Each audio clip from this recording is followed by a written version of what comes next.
Jadi siapa yang menculik ayahmu? Adalin menunggu jawaban dengan sabar. Benjamin memotong dengan cepat. Kau pikir, kenapa kami datang ke sini? Sesuatu berkilat di balik mata Adalin, tapi dia segera menurunkan kelopak matanya dengan sangat cepat, sehingga Rin berpikir itu hanya khayalannya saja. Aku ingin menemukan ayahku, kata Rin. Kami ingin... Benjamin lagi-lagi memotong dengan mulus. Kami tahu di mana Tuan Marcus Orwell berada. Katanya, tinggal masalah bagaimana mengambilnya. Mata Adalin membesar. Iya, di mana dia berada? Di sini, kata Ben dengan nada suara yang sangat puas sampai-sampai ketiga Hardy bersaudara berhenti dari membaca-baca koleksi buku Adalin di rak untuk melihat apa yang sedang terjadi. Di sini, maksudmu kalian datang untuk meminta bantuanku meramal di mana keberadaan Markus saat ini? Tidak juga, Madam sayang, kata Ben dengan nada penuh penekanan. Ren sedikit terkejut melihat perubahan sikap Benjamin pada Adalin. Perlahan dengan sedikit demi sedikit karakter Benjamin yang tak pernah Ren kenali mulai terungkap. Ren tak mengira akan mendapati sosok pria yang seperti itu, sedikit penggoda. Maksudku, Marcus Orwell ada padamu, ujar Benjamin kemudian. Mulut Adalin menutup rapat membentuk satu garis lurus. Itu tidak lucu, anak muda, katanya dengan sangat tajam. Ren khawatir jika semua ini akan menjadi kacau dan Adalin terprovokasi oleh kata-kata Ben. Kenapa Ben mendadak harus membuat semua orang membencinya? Pikir Ren. Tapi secara teknis, kau memang menyimpan atau menyembunyikan ayahku, ujar Rin yang segera menyela. Tapi tidak juga.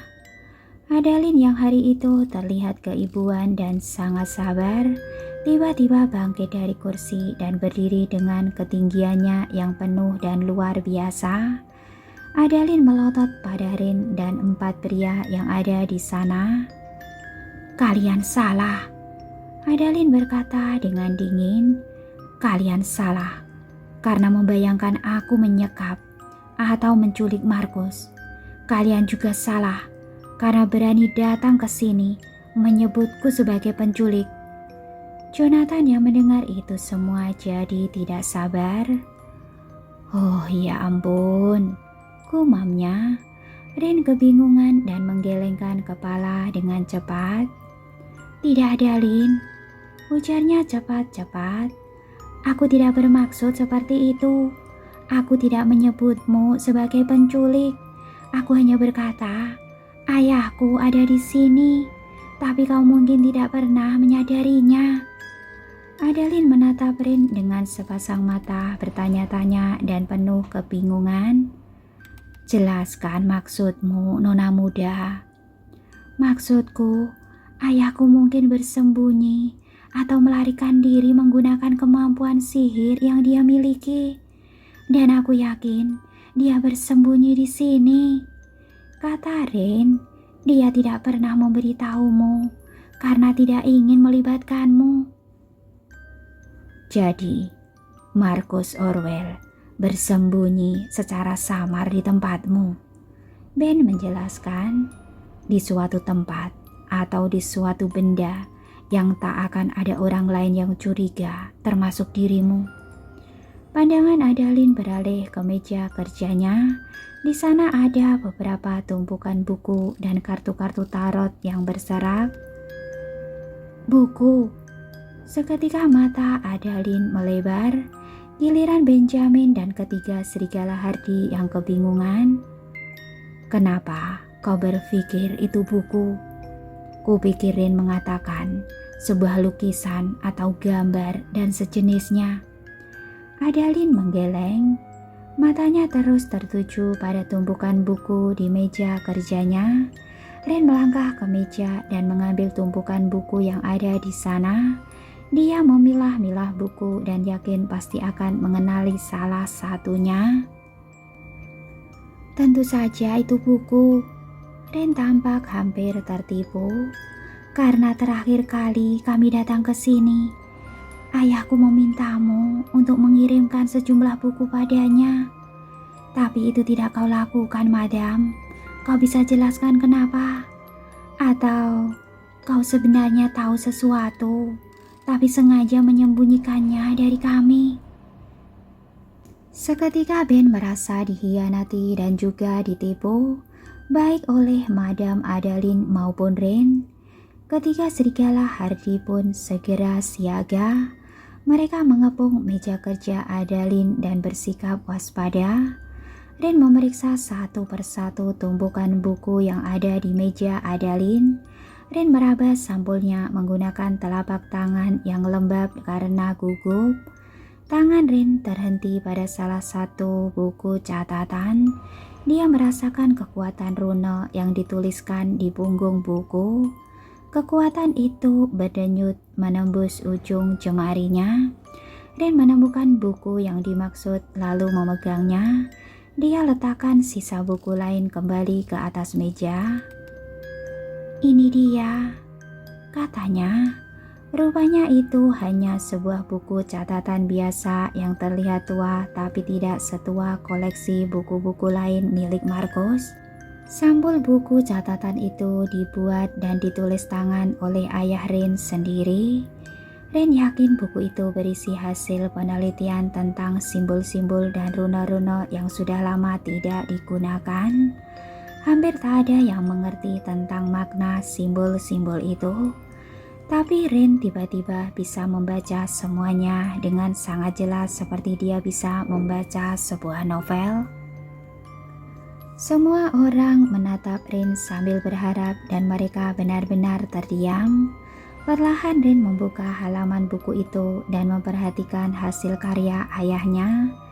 Di dalamnya adalah kertas putih yang sudah hampir menguning dengan tulisan tangan yang dititakan secara rapi dan indah.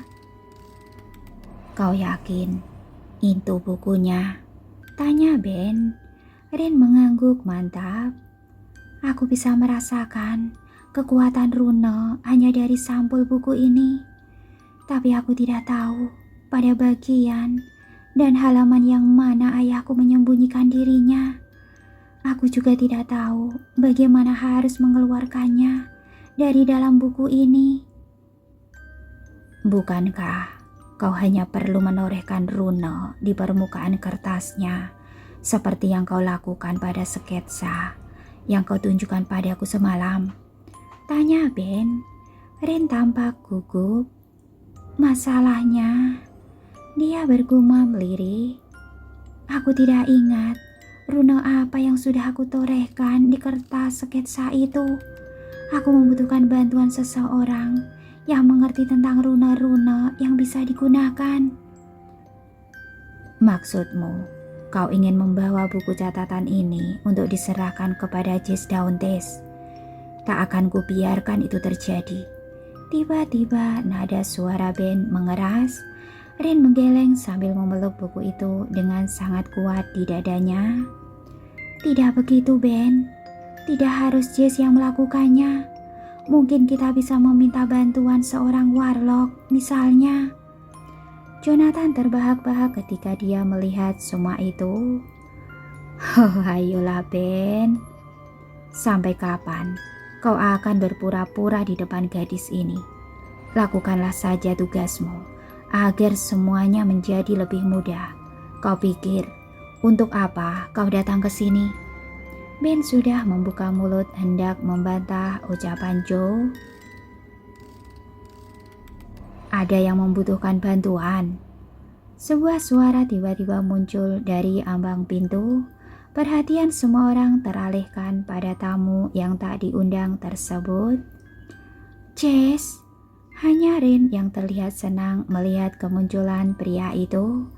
Jess tak sendirian, dia datang bersama Erika, Sam, dan Randall. Mereka muncul tanpa suara dan tanpa wujud seperti bayangan. Sawanta mewujud sebagai bayangan dan tiba-tiba muncul di belakang Jonathan. Dia mengancam pria itu dengan belati perak di tangannya. Erika dan Randall masing-masing menawan Anthony dan Ethan. Jess mendekati Rain, akan tetapi Benjamin segera memotong langkahnya. "Benjamin Flynn," ujar Jess dengan seringai yang memuakan. "Sampai kapan kau akan terus menyembunyikan identitas aslimu di depan Rain? Kau ingin terlihat sebagai pemuda yang polos, manusia fana yang lemah, atau seekor werewolf? Nyatanya, semua itu hanya palsu." "Jangan ikut campur urusanku," desis Benjamin. "Untuk apa kau datang ke sini? Sebaiknya kalian pergi." "Aku tidak akan pergi tanpa calon ratuku," Jess menyeringai. "Aku datang ke sini untuk menjemput gadisku." Adalin terlihat kegirangan melihat dan mendengar kata-kata yang dilontarkan oleh Jess Dauntes. "Ini menarik. Cinta memang membuat segalanya rumit." "Tahu apa kau tentang cinta?" teriak Ben pada Adalin. Adalin seketika menutup mulut dan mengangkat kedua bahu seolah-olah tidak ingin terlibat dengan urusan mereka. Akan tetapi mata Adalin terus tertuju pada buku catatan Markus yang ada di tangan Rain. Tanpa diminta, Rain segera berpaling kepada Jess dan menceritakan keadaannya. "Aku tahu di mana ayahku berada. Dia terperangkap di dalam buku catatan ini. Buku ini berisi kumpulan rune-rune kuno yang sudah lama tidak digunakan. Tapi aku tak bisa memahami maknanya. Bisakah kau membantuku untuk membuka rune yang menyegel buku ini?" Benjamin terlihat tak senang. Dia mencoba menahan Rain di sisinya, tapi Rain menolak dan lebih memilih pada Jess. "Baiklah, aku rasa hanya kau sendiri yang bisa membuka segel itu, Rain. Aku hanya akan sedikit membantumu. Ulurkan tangan kirimu." "Yang mulia," teriak Erika yang masih berdiri di belakang Anthony sambil mengancam pria itu dengan belati perak di lehernya. "Aku akan baik-baik saja, Erika. Percayalah padaku." Erika terdengar mengerang tak suka, tapi dia tak bisa berbuat apa-apa. Jess mengulurkan tangan pada Rain. "Pegang tanganku." Rain pun memegang tangan Jess, sedangkan tangan kanan Rain mulai membuka halaman buku catatan itu satu demi satu. Perlahan-lahan energi rune mengalir dari tubuh Jess ke telapak tangan kiri Rain. Tiba-tiba selubung tersibak dari pandangan Rain. Dia bisa membaca semua rune dan simbol-simbol yang dituliskan ayahnya pada buku catatan itu. Dengan mudah dan cepat, Rain menyusuri halaman demi halaman hingga tiba di satu halaman. "Dia di sini!" teriak Rain. "Apa kau yakin?" tanya Jess yang terlihat berusaha menyembunyikan rasa sakitnya. Semua orang hanya memandang Rain dengan rasa ingin tahu. Rain membalik satu halaman dan menelusurkan telapaknya pada halaman itu. Setelah membuat putaran dan garis pada permukaan halaman, maknanya jadi berbeda sama sekali di mata Rain. Dia membalik lagi halaman itu, gambar simbol dan runanya telah berubah dengan halus. Catatan pada halaman itu tampak menawarkan sesuatu pada Rain, seolah mereka berkata, "Aku di sini, jemputlah aku." Rain melepaskan tangannya dari genggaman Jess. Meskipun orang lain melihat catatan itu, tidak ada terjadi perubahan apapun. Hanya Rain yang bisa merasakan sesuatu memanggil-manggil tangannya. Rain meraih ke dalam halaman buku itu. Seakan-akan tangan Rain masuk ke dalam lubang yang besar. Tangannya menggenggam sesuatu, tangan seseorang yang terasa hangat dan kuat. Saat Ren menarik tangannya kembali, tiba-tiba Marcus Orwell sudah berdiri di depannya. Seolah-olah Ren baru menarik pria itu dari sebuah lubang bawah tanah. Rasanya Ren mendengar desahan pelan. Pada buku catatan itu, tempat sebelumnya Marcus bersembunyi. Sekarang hampa dan kosong, buku catatan itu lalu berubah menjadi abu. Marcus Orwell. Rasa terkejut mereka dibuyarkan oleh kata-kata Adalin yang menyebut nama Marcus. Marcus tampak baik-baik saja, bahkan dia terlihat sangat bugar. Tak ada sama sekali tanda-tanda Marcus sedang sekarat, sakit, ataupun itu. Semua orang terkejut saat menatap kemunculan Marcus yang tiba-tiba keluar dari halaman buku. Di luar kegembiraan semua itu, tiba-tiba Jess terhuyung. Seolah-olah energinya terkuras habis. Jess menyembunyikan lengannya, runa mawar hitam di tubuhnya semakin banyak dan meluas. Ren mungkin tak menyadari, tapi ketiga rekan Jess sangat menyadari kondisi Jess yang semakin kritis saat ini. Ren tidak yakin apa yang diharapkan. Seruan gembira, tepuk tangan, tapi suasananya terlalu hening lalu dipecahkan oleh kata-kata Adalin. Marcus, bagaimana kau bisa bersembunyi di dalam buku catatan itu? Ren memperhatikan ayahnya. Pria itu sama sekali tak berubah. Bahkan kini Ren menyadari bahwa ayahnya sama sekali tidak menua. Wajah dan bentuk fisiknya selalu seperti itu sejak terakhir Ren mengingatnya. Marcus berbalik menatap Ren dan ingin sekali meraih gadis itu dalam pelukannya. Akan tetapi Ren malah mundur dan menghindar. Seolah-olah dia tak ingin disentuh oleh ayahnya. Terima kasih karena sudah menemukanku, ujar Marcus dengan lirih dan penuh penyesalan pada Ren. Sekarang, bisakah kau jelaskan padaku tentang semua ini? Bagaimana kau menjelaskan tentang ingatanku yang hilang? Apa kau memang menyegelnya atau menghapusnya? Yang terpenting sekarang, ujar Jonathan tiba-tiba, di mana sang penyihir kau sembunyikan, Marcus Orwell? Kita membutuhkannya sekarang. Samantha segera menguatkan cengkeraman belati ke leher Jonathan agar pria itu tidak banyak bergerak dan bertingkah. Akan tetapi Samantha, Erika, dan juga Randall menginginkan jawaban itu. Mereka ingin tahu di mana sang penyihir berada.